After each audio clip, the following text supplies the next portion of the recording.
Welcome to Aid Station Cuisine, a podcast for connecting endurance athletes and their personal experiences with the intersection of food, culture, and athletics. The show is presented by PawAnRepeat Media LLC, and I am Kyle Petronio, your host, producer, founder, and owner of PawAnRepeat Media. So our show format is a bit more open-ended than other podcasts out there, so listen in and we'll give you a general rundown. So our guest, they are known as the chef. That could be the master example of a cooking legend, whether that be through food or athletic ability. That's up to you to decide, of course. And the host, typically yours truly, although that may vary, will ask the guest several open-ended questions before allowing them to discuss a topic of their choosing. So you're looking at about a 30 to 45 minute episode counter each time, which is a great duration for those of you who like to multitask or would rather intentionally listen. Nothing too crazy here. Now, to introduce our guest. Welcome to Aid Station Cuisine, a podcast for connecting endurance athletes and their personal experiences with the intersection of food, culture, and athletics. The show is presented by PawAnRepeat Media LLC, and I am Kyle Petronio, your host and producer. Who we got today? We got Malik Jordan on the horn. Hey. Hey, what's up? Made you drive out a while. Nah, I appreciate it. It's not a bad drive. Ooh, not a bad drive. Coming from Centerline all the way over to Northville. We're at Mayberry State Park in I think it's the horse stables, maybe? I don't know.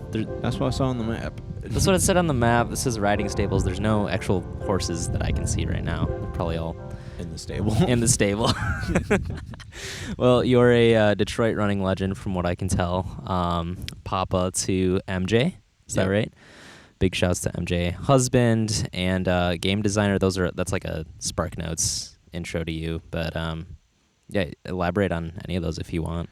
I guess I'll kind of go in order. So for those of you that don't know, I had a child earlier this year in January. He was born January 19th. So that's my dad's birthday. That's crazy. Nice. No, every time I say that, someone's always like, hey, that's the same birthday as someone else or another relative. So it's gonna happen. But no, definitely thankful for that, and it's been a humbling experience. Yeah. On top of everything else. So circling on to the next thing, so we're just a Detroit legend. I mean, a lot of people know me from Detroit and all over, so definitely appreciate everyone. And I guess that all thanks to all the running clubs, especially Re1 through and 3.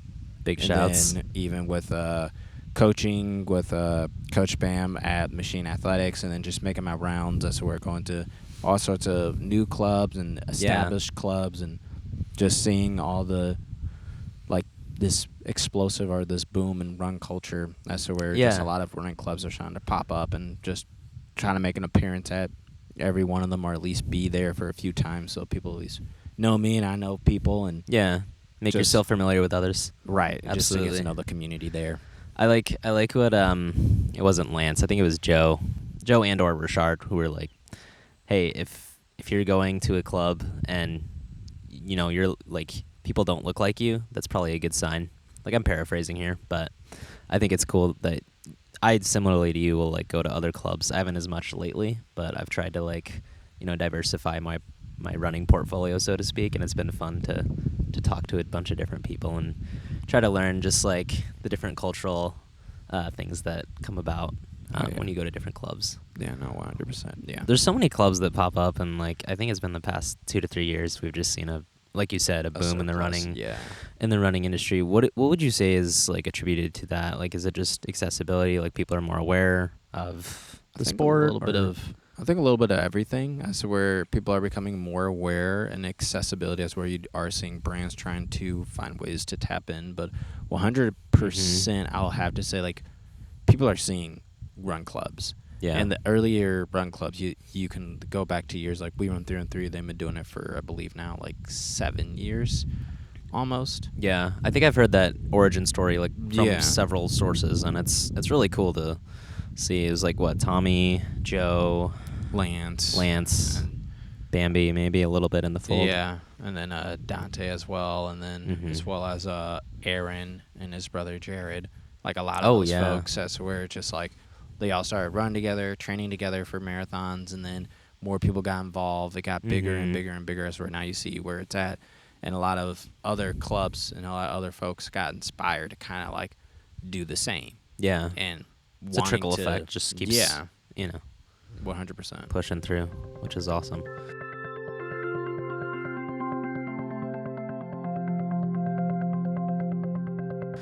Well, yeah, we could talk about run clubs all day, but last day, I guess, a game designer, which that kind of does go into my background a bit, where I do have a bachelor's in game art and design. For sure. And that kind of led me into where I'm at with Nissan, as to where I'm not exactly making games for Nissan yet, maybe one day.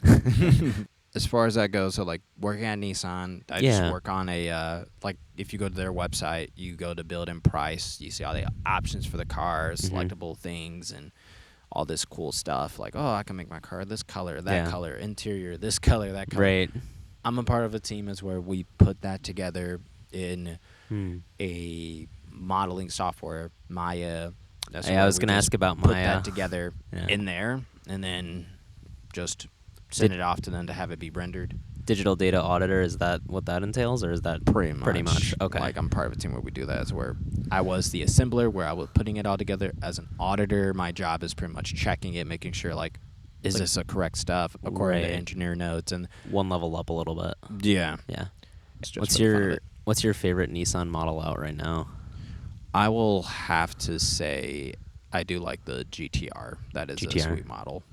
Right on. And now that since this model year is out, I'm actually can say I worked on the 24 and 25. That was fun. Before I switched over to auditor role. Okay, so you got to, and then you'll probably see some of the and do some stuff. Put it together, and then eventually maybe that GTR will, on the 25, 26 side, like maybe you can audit it a little bit. I don't know how that all works, but I can't say. Yeah, it's classified. 100%. No, I'm not even joking. Like, there's an NDA. No, okay. So like, all right. With Nissan, it sounds like you went to, before that, you went to LTU. Yes. You did cross country and game design. Yeah. And I was just curious, like, how that shaped who you've become today in terms of, life trajectory and that sort of thing. Yeah. So I'll go on ahead and talk a little about cross country first and game design, or well, I'll try to break it down in orderly fashion. So I guess starting with game design and why LTU. When I was like in middle school, I had an interest in game design, and interestingly enough, I was thinking about it. I was like, it was between game design or a paleontologist. What? Remind me. A paleontologist. That's someone who's like digging up stuff, like archaeology or like kind of like that, like paleontology is where you're studying dinosaurs. My job would be going out trying to like dig up the dinosaurs or dig up like ancient artifacts. Yeah.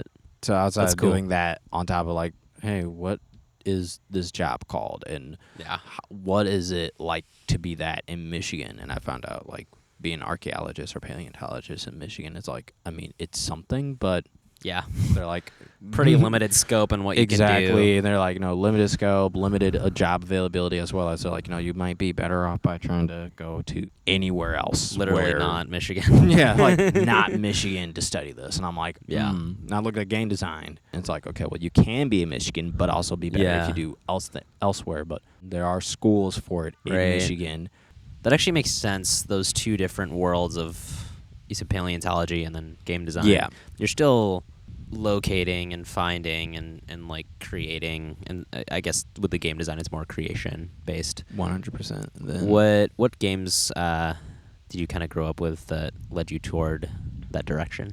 A lot of influence from the Nintendo 64, as to where my grandfather on my dad's side of the family, he gifted me and my brother a Nintendo 64, then later a GameCube. So games like Star Fox 64, Mario 64, and then playing on the GameCube was like Mario Super Sunshine, Star Fox Adventures, a lot of Mario Kart, on top of a few other GameCube games are not just coming to my mind. I mean, definitely later on when we were getting like into PlayStation and Xbox, like in high school. Gears of War, that was my that was my favorite series. Gears of War is so good. Like for PlayStation God of War series was just top tier. Yeah. Oh, I was thinking of God of War versus Gears of War, and I forgot there's the two. Yeah. But like that, like third person strategy.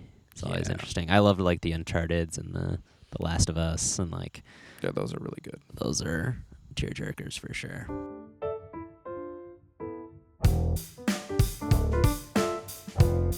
That's awesome. So then, yeah, you got your degree. You ran cross country at LTU. Yeah, so I guess talking about cross country and how that tied into it as to where my high school coach from track kind of nudged me on the ear. It's like, hey, you should come out and try cross country. Like, if you don't like it, you can quit. It's totally fine. Like, just the classic origin story. Yeah, he's like, I just believe you have talent in this, and you just might not even know it. Yeah, so I'm like, all right, I'll just try it. Really enjoyed cross country. Yeah. And my coach was like, hey, you should probably look into colleges. Found out, LTU has a game design program. So it was like a college day where I kind of went out there to see the program, learn about the program, and then on top of that, then go out to cross country practice to one of their practices. So it's where I believe they were doing just like a 8-mile chill run. Chilling. And I was like, okay, yeah, I can just go there and see how it is. And I love that you're like, hey, 8 miles, no problem. yeah. Like, I mean, high school me at the time was like 8 miles. I was like, is it a workout? They're like, no, it's just easy, like just going out running 8 miles. I was like, okay. I'm also like, that's kind of tough. Now I'm like, yeah, that's not terrible. We'll come back in a moment. I'm just gonna check the cameras and make sure we're good. I'm getting beat by the sun too. All right, yeah, no, go for it. Cool.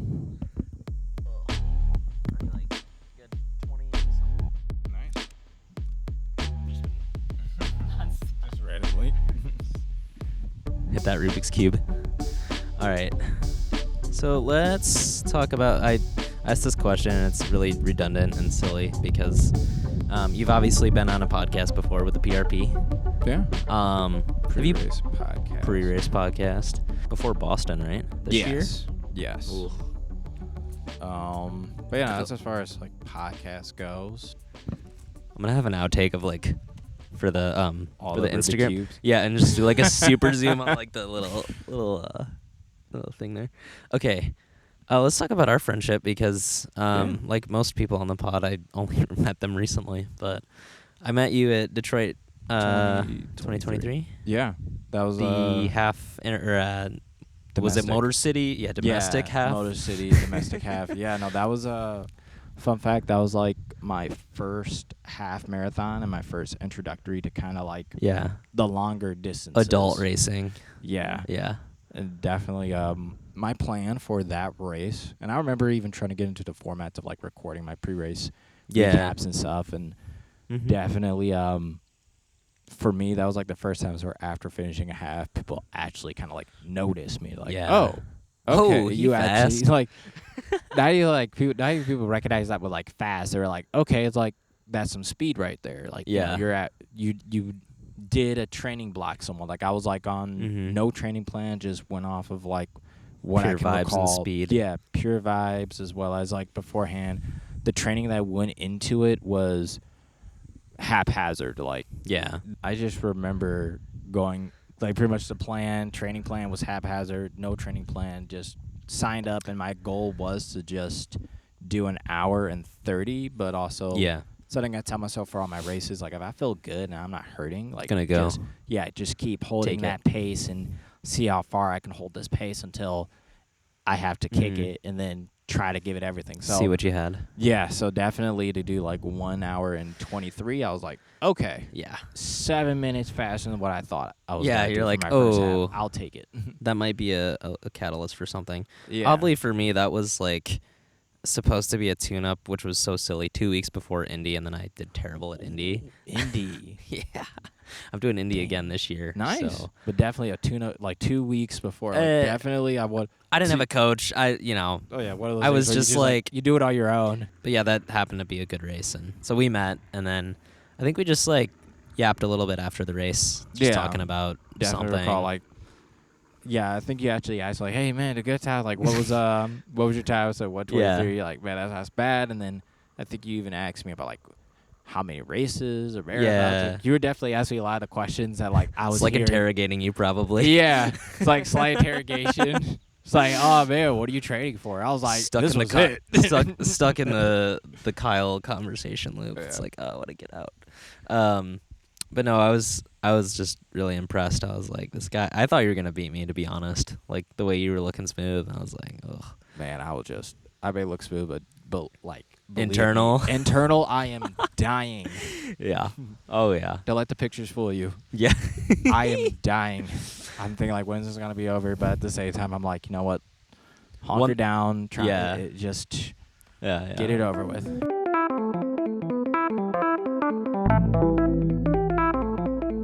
So yeah, you came to a bandit run. I think that was honestly the next time we saw each other. Yeah, I think we kept in touch via social media on Strava DMs. Oh my God. When they open up that, and then came to a bandit event. It was November, December. Yeah, this last year of November. Yeah. And then November, December, trying to show up when I can. Yep. I know the Saturday morning runs I'll try to drive out to. I know a lot of them have been like Friday mornings. I'm like, oh, the Guinness Zero ones. Yeah, those are tough. I think that's the one you came to. And then I remember there was one where it was like so cold and like crappy roads. Yes, it was snowing. And I think you came out, and I was like, oh my gosh, and bro. I remember even texting Adam ahead of time, like, hey, I'm on my way. He's like, bro, what? It's like 10 degrees and like sleet, or like not sleeting at that temperature, but you know, like bad roads. Pulling up on terrible roads. Yeah. And I remember when I was leaving from Center Line, it wasn't bad. It was just raining. I'm like, okay, cool. But then as soon as I got on the M10 heading to Ann Arbor, that's once when you got Northville way where we are right now. Yeah, that's when the snow, the sleet, everything started to hit, and I'm like, I'm still on my way.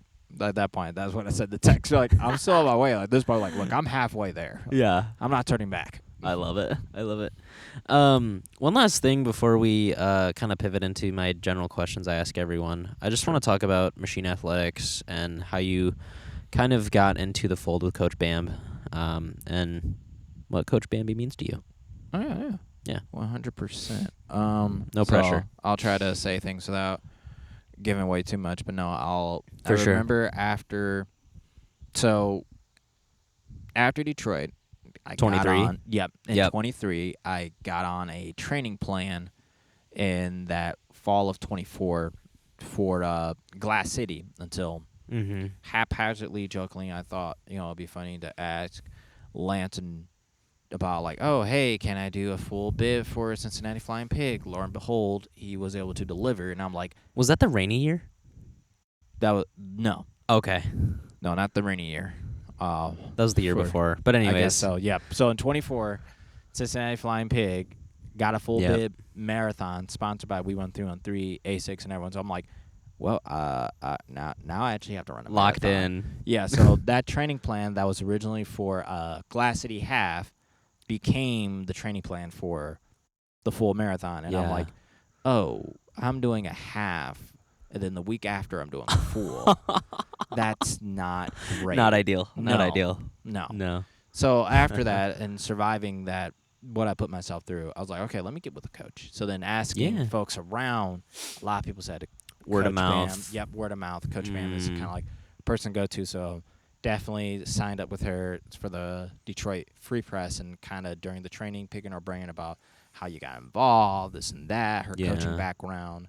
Really what I do like about her approach is that she isn't a coach to be a coach. She's also an athlete herself. She also comes from a coaching and athlete's background as to where she went to school studying this kind of stuff, as well as software, right? Yeah. So she's well aware with it, as well as with software. For and sure. Then, so there's some bonds over that too. For sure. Yeah. Like, which is cool. Coaching in high school, coaching from here to there, as well as working with Hanson's for a bit. So kind of seeing her coaching experience is well diversed. For sure.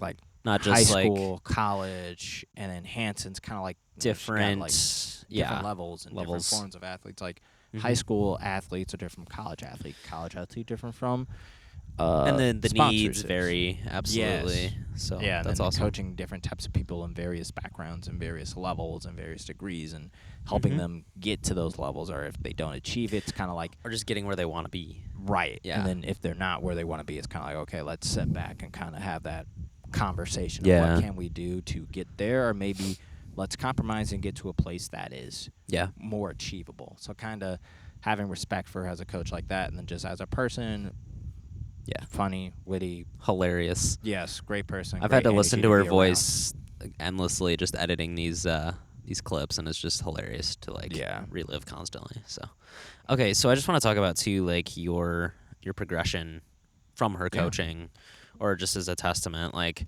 we don't have to talk training specifics, but just like, I'm curious about results because you qualified for Boston. Was that at Flying Pig? Yes. Okay. What time did you run? At Flying Pig, I ran 2 hours and 51 minutes. That's right. Yeah, and that was like Six. I think like 4:30. Yeah, around 6:30 pacing. Yeah. Around there, like Disgusting. 6:32-ish. Disgusting. That's it's like something I aspire to do, but I'm like, I have to push that threshold a little bit past 13. So maybe with Sadler, I don't know. We'll see what happens. But Yeah. that's cool. So 251. Was Boston on your like list at all? No, No. when I'll literally say going into Flying Pig, the goal was just to finish, and I remember Yeah. going through the training block. I set the training block, which was like a Hanson's advanced marathon training plan. Uh-huh.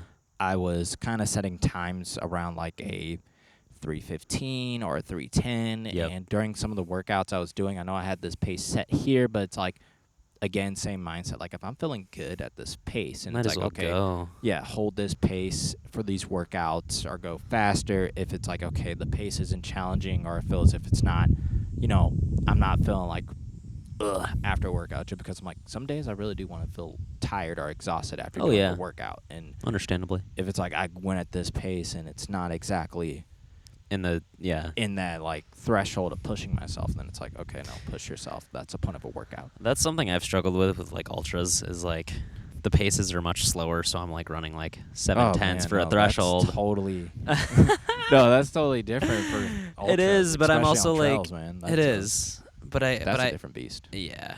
Hats off to you guys, especially you. Oh, thanks, man. Pines to Vines just about beat me up. It was also like 90 degrees out, and I was like trying to manage cooling and heating and all that stuff. That so. is when you need to take a handheld. That's when you need the handheld. I had the handheld and the flask, and then like the ice bandana, which was wildly ineffective after all the ice melted, and it was just like a sauna on my neck, but not in a good way. Just a band on your Just neck. a bandana on my neck. I was like, okay, this is silly. Cool. Are you gonna do an ultra anytime? I'm sure Adam has asked you, but you've done Spartans, right? Yes, I was just about to say, Adam asked me that, and I'll give you the same response where I did a Ultra Beast, and that is pretty much like a 50K distance. Kind of like the hybrid, right? Somewhat. Yeah. Yeah. It pretty much like it's a Ultra Beast. It's pretty much like a 50K, but with 60 or over 60 obstacles. I did that in Cincinnati with my brother. The trail's not an obstacle enough. Man, they had hills on there. Trust me. Oh, Cincinnati. Yeah, dude. Yeah, that's we went lots to of like hills. a ski hill. So they Brutal. Yeah. They shoot it you like was- back up and down like a lot. Oh yeah, and then So this is like, so you combine like, okay, it's like backyard ultra, but more masochism and suffering. So that sounds fun. Yeah. Sounds like a good time. oh yeah, lifting stuff, jumping over stuff, carrying. Muscles are fatigued. Can you bring a handheld? Oh yeah, you can. I brought a You're like a Camelback. vest. Yeah. I brought a Camelback for that because I was like, at this point, I'm not trying to do it for anything other than just crossing the finish line, saying I did it. I did it with my brother. It took us 12 hours and some odd minutes to What time of finish that. year? Last year in June. Ugh. So it was like freshly after running Freshly a getting marathon. warm. So slightly, not quite southern, but getting into southern humidity a little bit too. Yeah. Maybe a little bit earlier in the year. Yeah, so it was like right after I got done doing Cincinnati Flying Pig, I was like, I'll just do an ultra just to get it checked.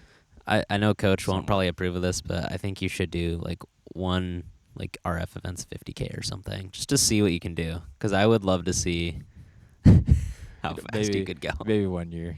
Yeah, when the marathon stuff and dad duties are a little more chilled out. So. I mean, maybe after all the marathon running, or if I get to a place where I'm satisfied with all the marathon running, that's when I'm like, yeah. Maybe I could.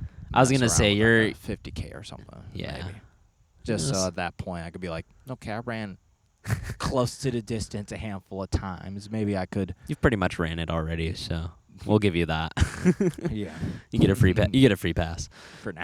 For now. Until it's like, all right, we'll give you the Spartan. Hey, one, Malik. At some point, you gotta do like a real, like not a real one, but like okay, you gotta do one without obstacles. We'll be there to crew you and do whatever you need. So, all right, I'm gonna pause. Oh yeah, I'm gonna pause again and just see.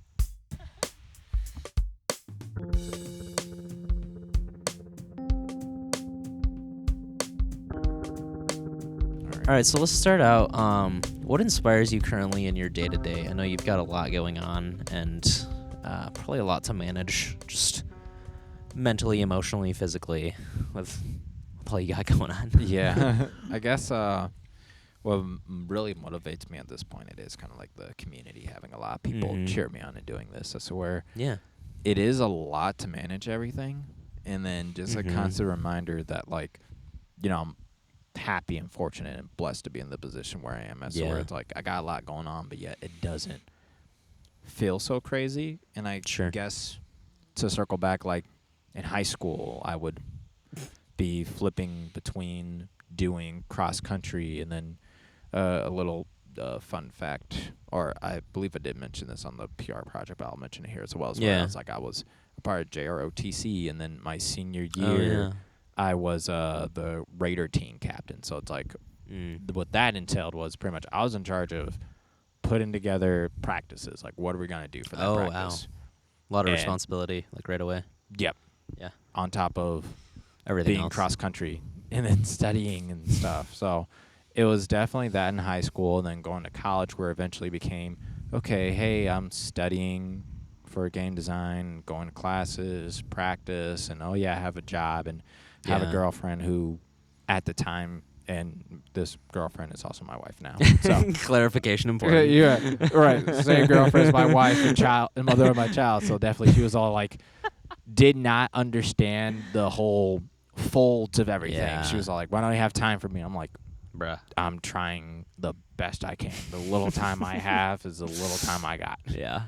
Granted, now that she knows, she's all like, I was going to say, she seems pretty on board now. I would hope. Oh, yeah, no, she's on board 100% now. And then after I got my What's your degree, girl's name? Alicia. Yep. Big shouts. Yeah. After I got my degree and everything, she then decided to go to school. And when she was like, oh, my gosh, this is a lot. How did you do that on top of this, this, and this? And she's like, I feel terrible because I was, like, badgering you for time. And you're like, she's like, oh, I'm glad you're understanding. I'm like, yeah, because I know if I badger you for time, it's going to be kind of rude. It's going to end up poorly, too, for you. So right. For both of you.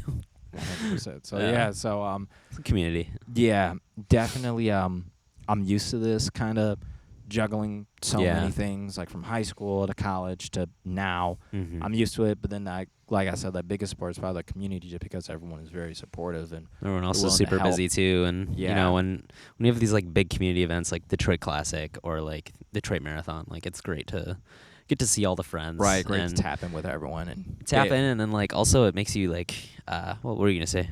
I was gonna say it really does help like rejuvenate or ignite that fire. That's what I was gonna go. Yeah, going like you're just going through the paces, you're going through it, and you can get dulled out or tired, but then tapping with someone can be like everything you need to keep going. Would you say you're more introverted or extroverted, or maybe some combination? Oddly enough, there's a word I believe called ambivert. Yeah, ambivert or omnivert. Pretty much a little bit of both. That's where I hear you. I took some like those personality quizzes and stuff. It's like definitely I'm leaning more towards extrovert, but it's like on a 55 to 45 kind of scale. So I'm like, definitely there's give me a little bit of people, and then I want to retreat and like go make my games. Go make my games, or just sit at home working. Malik's a game designer, by the way. If we haven't mentioned it, we've mentioned it, but okay. So This is the part where we talk about cooking a little bit, and I guess for your workouts. Well, actually, I don't even know if we can talk about this because this might be NDA, but it might even be okay depending. What is your favorite recipe for your workouts? And then we'll talk about cooking. All right. I'll definitely say, or rephrase the question as like favorite things that do look forward to workouts are a lot of things, and this is something good that a coach does add to her workouts for me and other people too. Is where she'll try to look at a runner, see what challenges him, as well as she'll try to also look for favorites. Yep. I know I messed up one day when I posted on Instagram asking. Like, hey, ask me a question. Someone asked, what's your kind of favorite workouts? And I was like, oh, yeah, I do like the mile repeats just because through high school and in college, that has somehow been like a staple workout that one day I dread it, but then come the day of, I'm able to tackle it or do what I have to do. I'm feeling good, feeling fast kind of thing. Definitely coach saw that. She was like, okay, I'll keep that in my notes. I'm like, yeah. Like, I hate you right now, but it'll be good for me later. Definitely, maybe. I'm regretting my decision of posting that. Okay, and then let's talk about cooking a little bit. Are you the primary chef? Is your wife the primary chef? Is it a mixture? Does it just kind of depend? The primary chef of the household. What do you like to add into your recipes? Or does it just kind of vary? It varies, but I'll definitely say staples are a form of pasta for sure. Okay. So where, like, even this week, it's like spaghetti's on the menu. The week before we had butter noodles, and the week before that it was like a chicken Alfredo. Oh man. Yeah. So noodles all day. I love noodles so much. I feel like every runner should. Outside of that, definitely there is like a dish that isn't noodle based. Like last week we did have like a steak dinner, so that was nice. Okay. For sure. This week it's gonna be a salmon dinner. Ooh. As where I have to go out, and it's gonna be at Meijer or Kroger, most likely Kroger or maybe Meijer. Kroger will probably have some good salmon stuff. Oh no, we got the salmon now. Oh, you got the salmon already. I just need to get like a asparagus or some type of like some vegetable, some veggies. Yeah, I'm thinking like Meijer maybe. I'd have to see if they do have asparagus. Yeah, it's like just trying to get myself familiar. Do asparagus and rice, so as a side. The rice is so good too. Asparagus, rice. With the rice, I like to do a type of fried rice. That's where cook it and then let it sit for a couple minutes and fry it. Yeah. And then add vegetables to it, like a mixed veggie. Perfect. Yep. So that's gonna be dinner, and then the spaghetti. That's gonna be like a staple, like something to have. Like I cook that as like a big dish to have throughout the week. Like have it for lunch, dinner, or something like that. Yeah, I love making like a big. So I'm also the kind of the primary chef, which is fun too, because usually it's the lady, but this is cool to not it's not always gonna be that way. No, and I think it's cool to yap about food. But pasta for sure. For me it's like. I love a good like rice pilaf, although I haven't actually made it yet. Trust me, there's a lot of things that are like sitting in like my saves on Facebook and Instagram of food, and I'm like, I need to go through that and do it. Like at least recall seeing like this one recipe like for drumstick chicken that they done. Like someone did this in like a crock pot, but like how they did it was like nice. It came falling off the bone. So I remember I did that one time. I did it, and it was good. And I thought you were going to be like, it was terrible. No, it was good. It's just like one thing I do because like I don't like how like it falls off the bone too well. Oh, you're like, hold on. So I just put it in the oven for like a good 10 minutes at like 350. A little crisp. Yeah, adds a nice little crisp, and it's a little more firm-ish. Yeah. Like it's not falling off the bone too bad, but definitely like you can definitely just eat it and you're like, oh, this is the stuff. It's like a good like good texture. Outside, yes. Yeah. Good outside crispiness. Crispy in or like crispy out. Juicy in. Yeah. Yeah, that's money. Good level.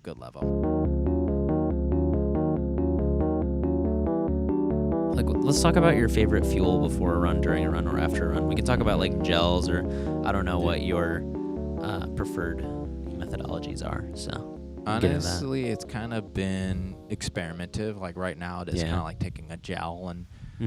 I even been experimenting with my gels or experimenting with that. That's where at first, just because a lot of people around me were saying this, I used to take a lot of Maurten.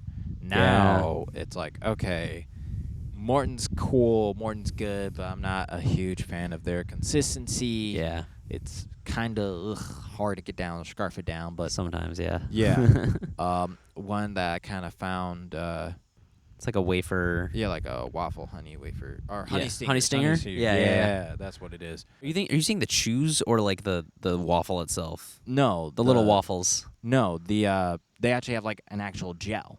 Oh, okay. I thought we were talking waffle. No. That's what. Okay. Yeah, that no, makes a like lot they do. more- They do I'm have. like, is bro down in waffles in the middle of his like long run? I'm like, what are we doing? like on a long run, scarfing a waffle. No, I should clarify, bro. but they do actually have a gel flavored fruit smoothie. To clarify. Okay. I had to clarify. It's clarification's good. Clarification's good. Okay. I'm gonna skip the travel stories section unless you want to tell us where you aspire to travel, because it seems like you're traveling with the races, but I'm sure you have other aspirations potentially. Yeah. I mean, travel-wise, I guess one place I would like to go to. I mean, I've been here before, but I'd like to go back there with my family. Is Missoula, Montana. That's a small, quite beautiful town, and it's close to another like national park. I would actually like to go there with my family because last time I went there, it was for a Spartan race with my brother, so. Didn't have a Spartan race in Missoula? Oh my goodness. Didn't have a lot of opportunity to kind of like see more of the town. Yeah. But definitely like to go back there and anywhere else. Definitely like to see mountains.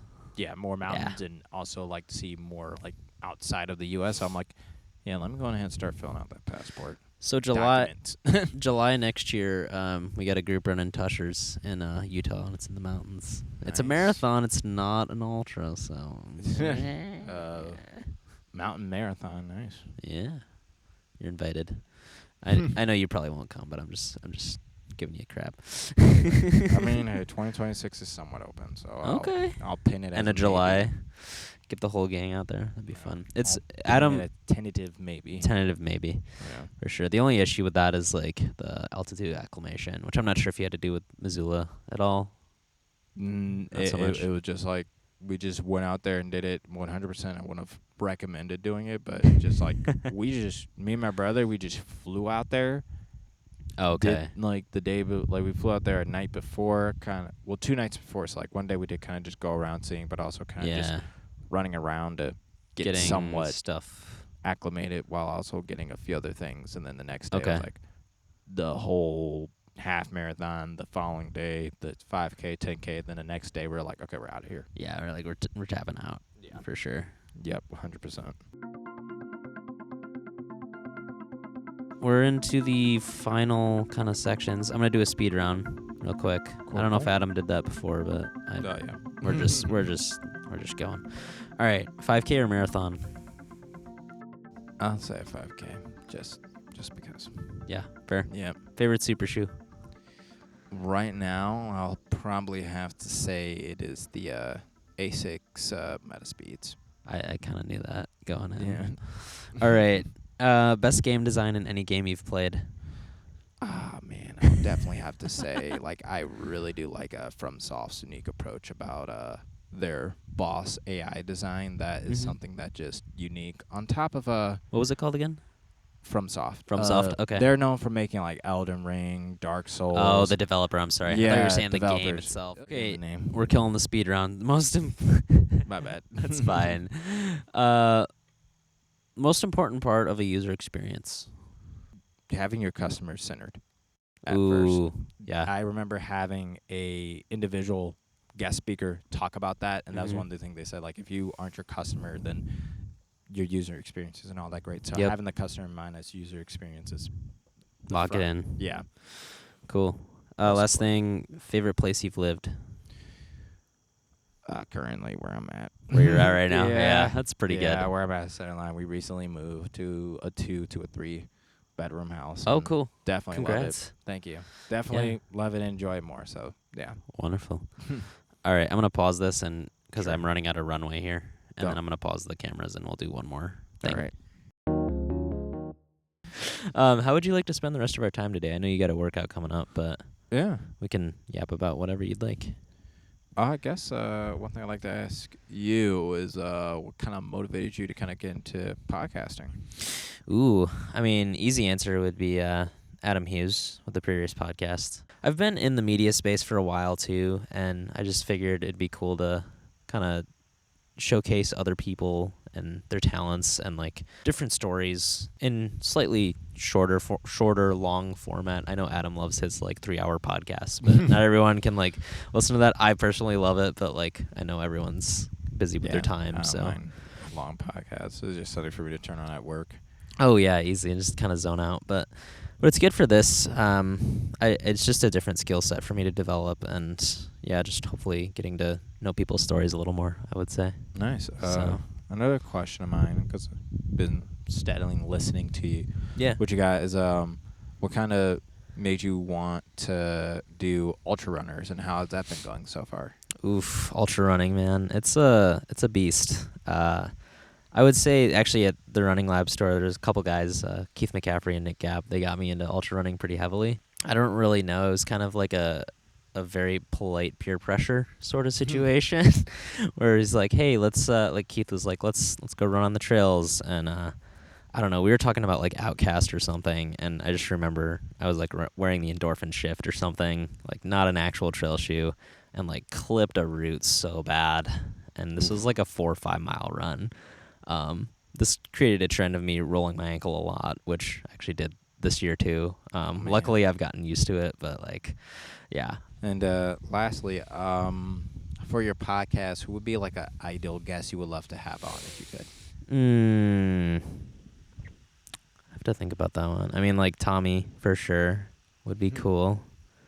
Get him on like the whole post.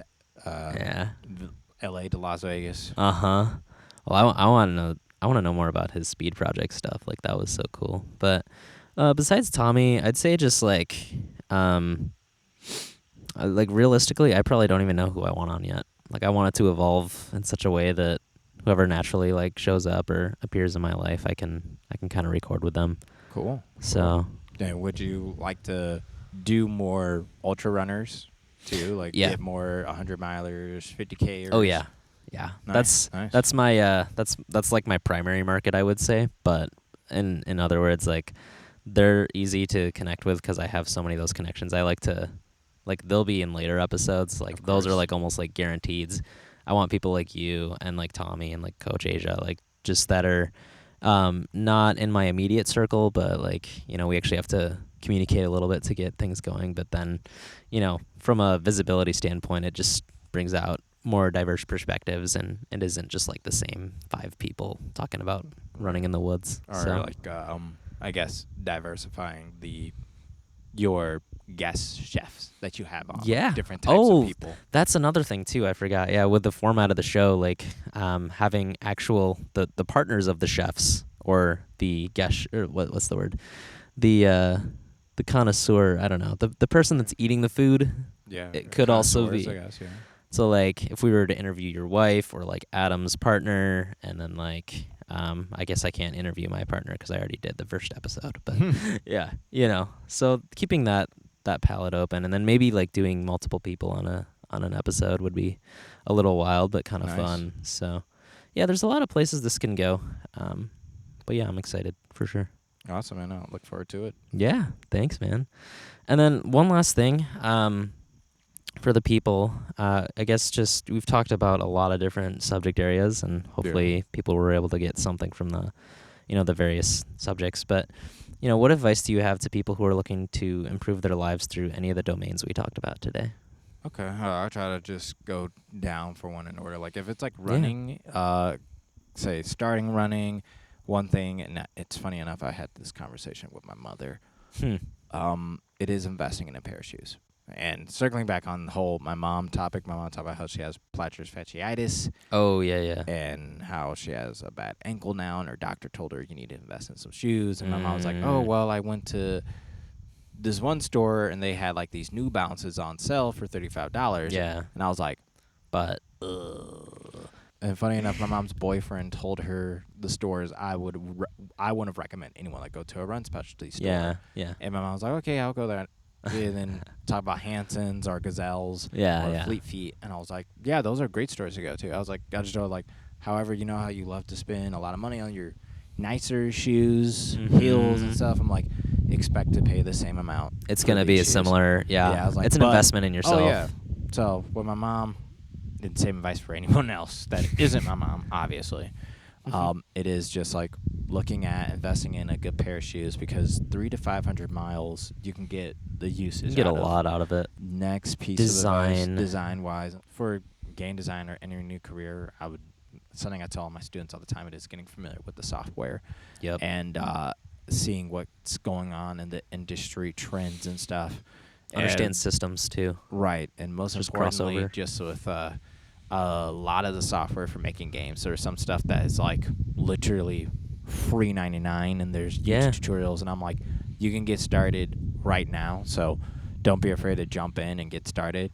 Yep. And it's totally fine to have like a whole bunch of pitfalls, or like, this 3D model doesn't look too good, or this game design is too simple. You're gonna have a rough time initially, but it'll just, the skills will build. Yeah, just get it out the way. Your first of anything isn't gonna be the greatest thing. Just get it out the way and keep learning and churn and burn, building. baby. Yeah.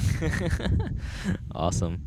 I think that's about it. Anything else for the great people of the internets or the world? No. I hope you guys have a good day, and stay thirsty. Drink. Yeah. Bring your bottle. Oh, yeah, I know. Have a good day, and keep grinding it out, whatever you're doing. Oh yeah, good stuff, dude. Awesome, man. We'll see you later. Appreciate it. Oh yeah. Thanks for checking out an episode from the Aid Station Cuisine podcast, season 1. If you like the podcast, please share it with all your friends. Give it a rating on whatever platform you're on. And stay tuned to our PawAnRepeat Media Instagram for more information on upcoming episodes and other podcasts we may have available. Other than that, hope you all have a great day. And take care.